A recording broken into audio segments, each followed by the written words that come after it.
Jadi halo, selamat pagi teman-teman semua. Selamat Hamin 2. Jadi kembali lagi bersama saya Dwi Hafiz Funan Putra. Di sini aku bakal coba ngebahas tentang arus bolak-balik untuk persiapan UAS Fisika 2A. Oke, jadi langsung aja daripada lama-lama di sini aku bakal ngebahas pertama kali itu persamaan sinusoidal dari komponen utama untuk arus bolak-balik ini. Oke, jadi di sini itu tuh ada arus. Nah, nggak kayak direct current, arusnya itu dalam bentuk sinusoidal, ya. Dia fungsinya tuh terhadap waktu, di mana waktunya itu nanti bakal mempengaruhi sin. Jadi nanti tuh kalau misalnya di grafik tuh bakal kayak gini. Nah, karena dia kan harus bolak-balik ya. Tuh. Terus di sini kemudian ada tegangannya pun juga dia bolak-balik kayak gini guys. Pokoknya semuanya bolak-balik lah. Nah, tapi tegangan ini nanti bakal dipengaruhi sama sudut fasa, di mana sudut fasa ini nanti bakal didapat dari rumus yang ada di bawah. Tapi mungkin kita kasih sneak peek aja, nanti bakal kita bahas lengkap lagi.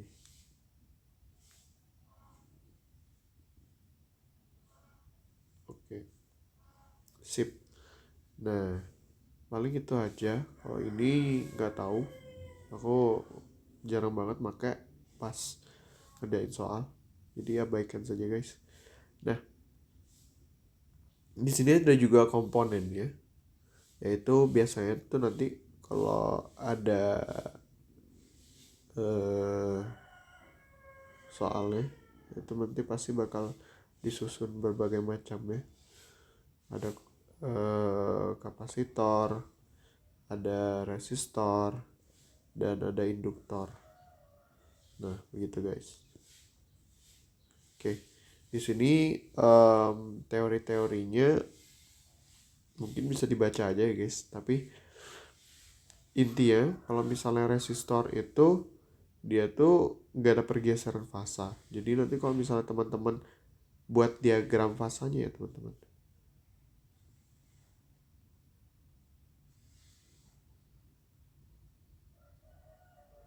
Ini serat. Nah,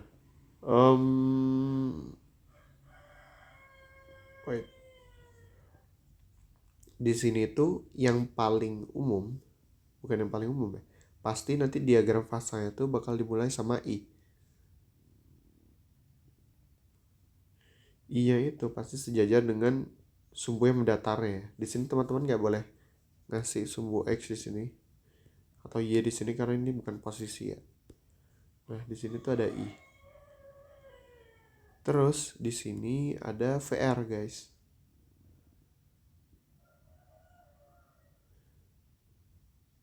Jadi tegangan dari resistor. Terus di sini tuh nanti bakal ada XL yang ke atas dan X yang ke bawah. Nah, nanti impedansi itu merupakan resultannya guys. Jadi nanti kan kita tahu ya kalau misalnya XL dikurangin XC-nya itu berapa. Bisa ke atas atau positif atau negatif. Misalnya anggap yang merah ini itu kan XL minus XC. Data kasih merah juga. Nah, nanti impedansinya itu merupakan resultannya. Oke, tapi mungkin teman-teman belum kebayang ya gimana. Tapi oke, ini memang rada lompat jauh materinya. Kita coba bahas pelan-pelan aja. Nanti mungkin gambar ini bakal tak summon lagi di bawah. Oke, wait. Nah, di sini ya udahlah teori-teorinya, oke. Nah, di sini ada rumus yang penting juga untuk teman-teman ingat ya. Untuk kapasitor itu tuh punya namanya kayak hambatannya juga. Nah, untuk mencari hambatan dari yang diberikan oleh kapasitor, itu ada rumusnya, yaitu 1 dibagi kecepatan sudut dikali kapasitansinya gitu. Di ini bisa di highlight banget ya teman-teman. Cukup penting. Oke. Ini juga ini merupakan kayak hambatan yang dihasilkan dari induktor. Untuk rumusnya ya udahlah, kecepatan sudut dikali ini. Apa tuh? L itu apa ya? Lupa. Oke. Untuk ngingetnya gimana? Entahlah, ini aku tuh random banget. Tapi kalau aku tuh mikirnya WC itu di bawah gitu loh. Jadi ya itu rada random jujur. Tapi kalau aku tuh mikirnya WC itu kayak toilet gitu ya. WC itu di bawah. Udah. Gitu doang. Jadi kadang-kadang kan biasanya teman-teman kebalik ya. Yang seperti yang L atau C. Nah, tapi aku tuh untuk ingetnya tuh WC itu di bawah. Jadi yang untuk dapetin XC, WC-nya itu di bawah. Ya gitulah pokoknya guys. Nah, terus nanti kalau teman-teman lanjutin, di sini tuh ada namanya impedansi. Nah, impedansi itu apa? Jadi kurang lebih gini. Kalau misalnya nih teman-teman punya rangkaian searah, itu nanti kan biasanya teman-teman ada resistor, ada apalah dan segala macam. Nah, itu kurang lebih nanti impedansi ini merupakan total hambatan dari apapun itu. Misalnya di sini tuh ada lampu. Nah, terus di sini tuh ada kapasitor. Mereka tuh menghasilkan sebuah hambatan, dan impedansi ini, Z ini, itu merupakan total hambatan dari semuanya. Gitu. Kurang lebih lah, artinya kayak gitu. Oke. Untuk rumusnya bisa langsung aja diinget ya guys. Nah, kalau misalnya teman-teman mau sering kebalik, aku tuh cara ngingetnya pokoknya L itu lebih dulu daripada C. L lebih dulu daripada C. Karena nanti ada beberapa rumus yang melibatkan dua hal ini dan bentuknya itu pasti bakal sama. Yaitu L bakal lebih dulu daripada C. Oke. Nah, ini yang kayak aku bilang tadi, karena ada sebuah hambatan terutama dari L dan dari C, maka nanti itu apa ya? Di sini kan antara I dan V itu tuh seharusnya tuh sefase gitu loh guys. Sefase tuh dalam artian kayak kalau misalnya teman-teman plot grafiknya, nanti itu puncak dan lembahnya itu berada di tempat yang sama. Nah, segaris gitu. Nah, tapi gara-gara dua hal ini, XL dan XC, nanti itu ada namanya beda fasa. Jadi ya, apakah tegangannya itu yang mendahului? Jadi misalnya gini. Mana ya gambarnya? Jujur sumpah susah. Pakai gambar yang sebelumnya aja. Nah, apakah dia itu mendahului? Ya, mendahului. Lihat di sini. Di sini dia puncaknya itu lebih dulu, atau dia ketinggalan gitu. Nah, itu tuh ditentuin sama ini. Oke. Sip. Ini juga teman-teman harus ingat ya teman-teman. Menurutku yang ini, sorry. Ini merupakan core value dari soal-soal beginian. Nanti ya udah, segala macam soal-soalnya tuh ngulang bentuk ini. Udah sip. Terus osilasi. Untuk osilasi tuh benernya teman-teman nggak perlu mikir yang aneh-aneh. Udah cukup hafalin daya rata-rata aja. Untuk daya rata-rata itu sebenarnya gini guys. I kuadrat RMS dikali R. Dah, itu aja. Teman-teman harus ngafalin yang ini aja. Dan itu lebih simpel untuk dihafal dan lebih relevan. Gitu. Nah, apa maksudnya dari hal ini? Jadi untuk daya rata-rata itu dia pertama bukan pakai I maksimum. Bukan pakai I maksimum. Oke? Dan dia bukan pakai impedansi, guys. Ingat ya, di sini yang paling sering salah Z apa itu buat apa ya, hambatannya dipakai itu pakai hambatan dari resistor, bukan total keseluruhannya. Gitu ya. Ingat ya, ini tak highlight lah. Resistor. Oke. Sip. Paling itu aja yang teman-teman harus hafal ya di sini. Data highlight semua. Oke. Sip. Nah, mungkin aku mau bahas terakhir lagi untuk rumus ini, guys.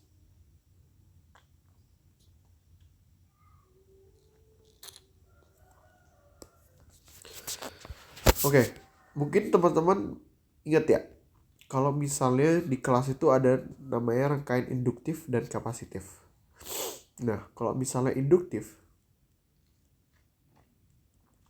itu ya udah simple. XL-nya lebih besar daripada XC. Nah, terus kalau kapasitif, itu sebaliknya. Kapasitif XC lebih besar daripada XL. Oke. Nah, apa lagi? Oke. Nah, tapi biasanya nanti itu bakal ada keterangan kalau misalnya kapasitif itu tegangannya mendahului dan segala macam. Terus kalau misalnya induktif itu dan segala macam, yang arusnya mendahului. Nah, kayak gitu tuh jujur aku gak bisa ngafalnya karena sering kebalik-balik gitu antara induktif sama kapasitif. Gak ada kayak pegangan, gak ada kayak apa ya, patokan yang biasa tak jadiin untuk alat menghafal di statement itu gitu. Nah, jadinya aku pakai ngafalnya itu fasornya, diagram fasanya. Nah, ini tak gedein. Wah, jadi jelek semua gini. Panah-panah. Oke, kita gambar ulang aja ya. Kita ulang lagi apa maksud dari grafik ini setelah kita belajarin semuanya tadi. Ada udah lah. Oke. Nah, jadi di sini itu ada namanya diagram fasa. Jadi apa ya? Kan ini kan semuanya itu dalam bentuk sinusoidal. Nah, tapi ada yang nanti itu sinusoidalnya itu mendahului atau terlambat. Oke. Nah, untuk pegangan pertama, untuk patokan pertama itu tuh pakai arus, guys. Nah, jadi biasanya kalau misalnya nanti kalian teman-teman tuh bakal ada nemu soal diagram fasa, gambarin diagram fasanya. Ya udah, teman-teman paling gampang gambar arusnya dulu. Arus. Nah, terus yang lainnya teman-teman ngegambarin hambatan terhadap induktor, kapasitor, dan resistor.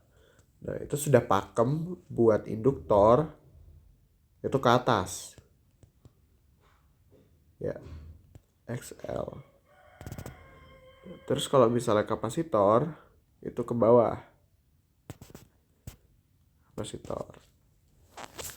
Nah, terus di sini ada resistor. Resistornya itu kasih warna hitam deh.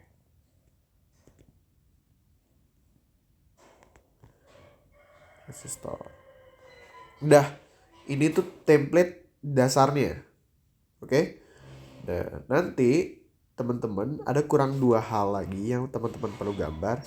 XL dikurangin XC sama impedansinya. Tuh. Nah, untuk gambar XL dikurangin XC di sini tuh cukup gampang banget. Ya udah, nanti teman-teman masukin aja XL dan XC-nya. Misalnya XL itu 30 dan XC-nya itu 60. Nah, itu kan nanti kan hasilnya minus 30 ya. Nah, berarti kalau minus, ya udah, teman-teman cukup gambar ke bawah aja. Ke bawah. XL minus XC. Gitu. Tapi kalau misalnya plus, misalnya ini tak balik 20 sama 10. Nanti kan jadinya 10 ya. Itu nanti teman-teman ya udah gambarnya tuh ke atas aja.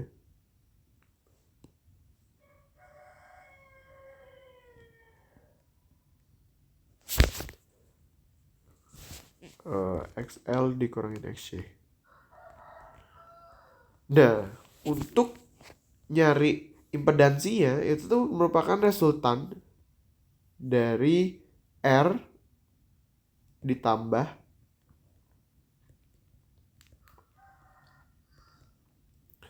XL dikurangin XC ini.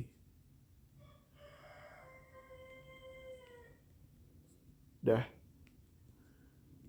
Impedansinya itu sebenarnya ini guys. Resultannya gitu. Nah, jadi nanti dia tuh bakal bentuknya tuh kotak. Maksudnya bakal ikutin kemiringan dari ini. Oke, sip. Itu Z-nya. Nah, artinya apa?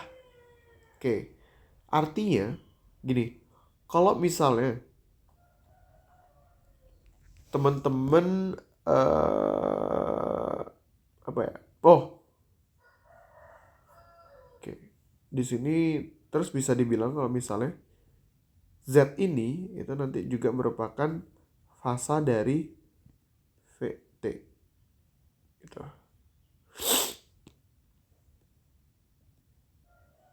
Oke. Nah, jadi gini.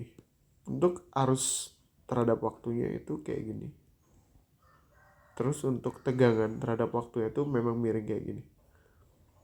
Tergantung dari resultan yang tadi XL minus XC sama R. Itu guys. Nah, terus dari gambar ini kita bisa dapat informasi apa? Coba di sini arusnya itu asumsikanlah nilainya itu 0. Ya. Nah, kalau misalnya di sini dia untuk fungsi tegangannya, persamaan tegangannya itu punya sudut miring dia kan, dan dia sudutnya itu anggaplah pi. Tuh. Nah, nilai pi ini kelihatannya di sini positif. Oke? Nah, terus nilai pi ini apa? Ini merupakan nilai beda fasa.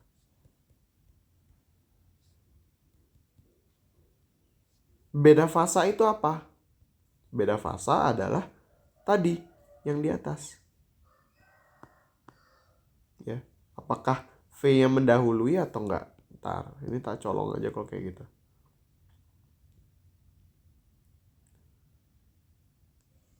Oke. Di kasus ini ya, Pi-nya itu lebih atas, VT-nya itu lebih atas daripada arusnya. Jadi, dia tuh mendahului si arus V-nya. Dengan beda fasa itu adalah pi gitu. Terus kalau misalnya nih impedansinya tuh ke bawah resultannya. Nah, berarti VT-nya gimana? Dia terlambat gitu. Jadi kalau aku biasanya ngafalin untuk dia tuh arusnya mendahului atau didahului sama tegangan, Itu tuh aku biasanya pakai beda fasa ini guys, pakai diagram fasa untuk ngehafal ya itu. Nah jadi kalau misalnya XL-nya lebih besar daripada XC, maka dia kan di atas ya, yang menyebabkan VT itu duluan. Nah, terus kalau misalnya kebalikannya, X-nya itu lebih besar, jadi kan minus dan dia di bawah. Jadi IT itu lebih duluan. Gitu. Oke, udah guys untuk materinya. Ini aku 20 menit kelamaan mungkin ya untuk membahas ginian doang. Terus semoga teman-teman bisa paham insight-nya dan triknya untuk kerjain ini. Oke, dadah guys.